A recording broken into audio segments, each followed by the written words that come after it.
Olá, pessoal. Deus abençoe a todos vocês. Bem, nós vamos agora estudar Gênesis capítulo 16, né? Capítulo 16 de Gênesis, nós vamos ver que o pai da fé, ele teve os seus vacilos na fé, né? Ele teve os seus erros. E a gente nunca pode esquecer que Abraão é um ser humano, como cada um de nós. É verdade? Ser humano de carne, sujeito a fraquezas. E neste capítulo, mais uma vez, nós vamos ver um vacilo de Abraão.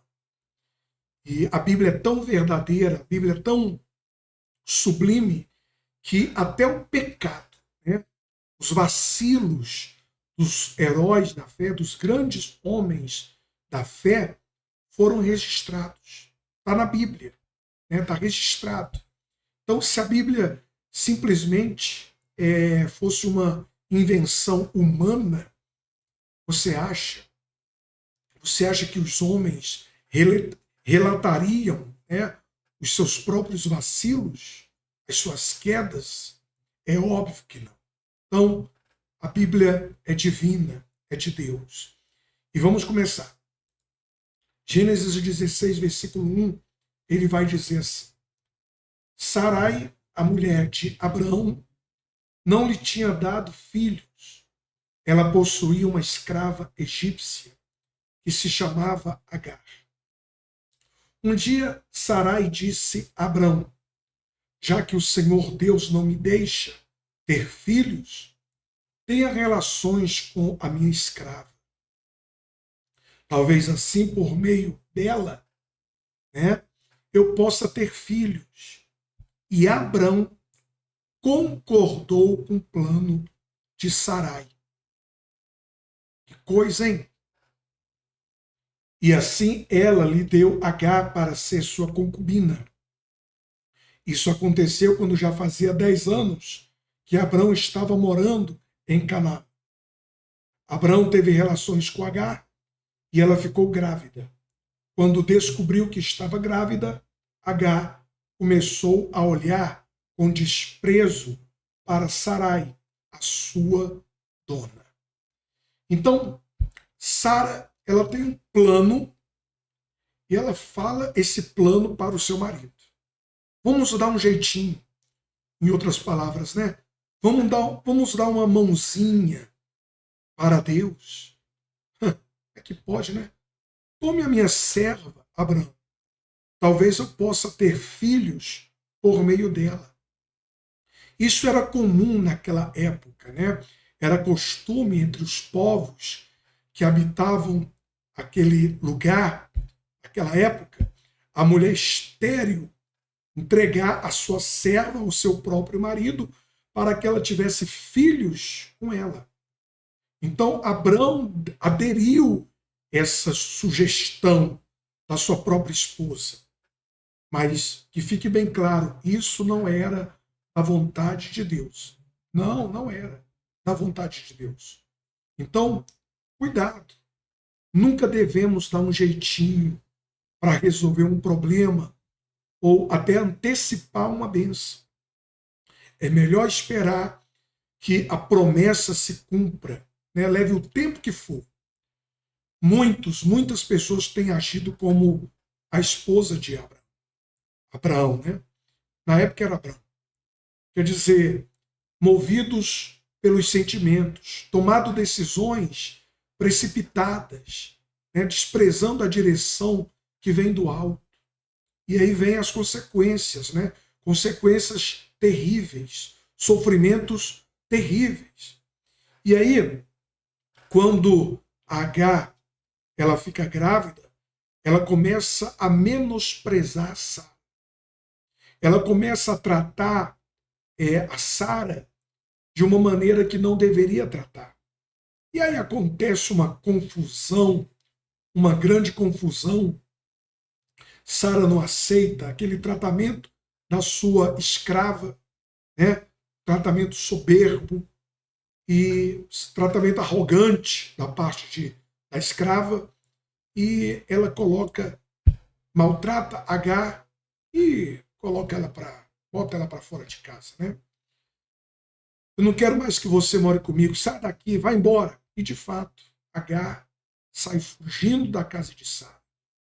E o texto diz no versículo 7, o anjo do Senhor a encontrou no deserto, perto de uma fonte que fica no caminho de sul, e perguntou, Agar, escrava de Sarai, de onde você vem e para onde está indo? Estou fugindo da minha dona, respondeu ela. Então o anjo do Senhor deu a seguinte ordem, volte para sua dona e seja obediente a ela em tudo. E o anjo do Senhor disse também, eu farei com que o número dos seus descendentes seja grande. Eles serão tantos que ninguém poderá contá-los. Olha só. Você está grávida e terá um filho e porá nele o nome de Ismael, pois o Senhor Deus ouviu o seu grito de aflição. Mas esse filho será como um jumento selvagem. Ele lutará contra todos, e todos lutarão contra ele. E ele viverá longe de todos os seus parentes, seus irmãos. Olha que profecia, hein? Então, Deus, ouvindo o gemido, a oração de uma serva, né, de uma escrava egípcia, fez a ela promessas. Você vê que Deus não se importa com a classe social, se a pessoa é empregado ou se é patrão. Deus, ele não se importa com a nacionalidade da pessoa, a origem, quem ela é, quem ela vai ser. Então, Deus, ele se preocupa com todos. Ele ouve o seu grito, o grito da aflição do ser humano, porque ele é um Deus que sente compaixão daqueles que sofrem. Ele ouviu a aflição de Agar. E o versículo 15 diz, Agar deu um filho a Abrão, e ele pôs no menino o nome de Ismael. Abraão tinha 86 anos quando Ismael nasceu. Olha só.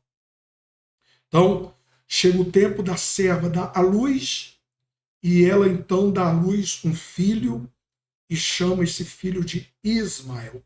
86 anos, hein? Quando Abraão tem esse filho, hein? 86 anos, já é uma idade avançada, não é verdade? 11 anos depois de Deus ter chamado Abraão, que era Abraão, lá de Harã. 11 anos depois. Então, nem Abraão, nem Agar, nem Sara sabia que esse filho chamado Ismael seria o progenitor de uma nação que por toda a sua história se tornaria inimiga, né, do povo de Israel. Eles não sabiam disso. Então os árabes são descendentes de Ismael, enquanto o povo de Israel vem de Isaac, que vai nascer depois, né? Então, quando você liga a TV e você assiste ali os programas e vê ali os conflitos, né, conflitos entre esses dois povos, é Ismael tendo conflito com Isaac, filho de Agar com um filho de Sara. E toda essa confusão que a gente vê no Oriente, lá no Oriente Médio, é resultado da precipitação de Sara e de Abraão. Deus perdoa? Claro. Deus restaura? Claro. Mas as consequências nós temos que colher. E foi o que aconteceu. Ele perdoou Abraão? Perdoou. Perdoou Sara? Perdoou. Mas as consequências ficaram. E até hoje, nós que não temos nada a ver com a história, sofremos com as consequências. Meu amigo, minha amiga, porque quando acontece um conflito entre árabes e o povo judeu, querendo você ou não, o mundo todo sofre com isso. O mundo inteiro sofre com isso. Por causa da precipitação de Sara com Abraão. Bem, no próximo vídeo nós vamos é estudar o próximo capítulo 17. Certo? Que Deus abençoe a todos.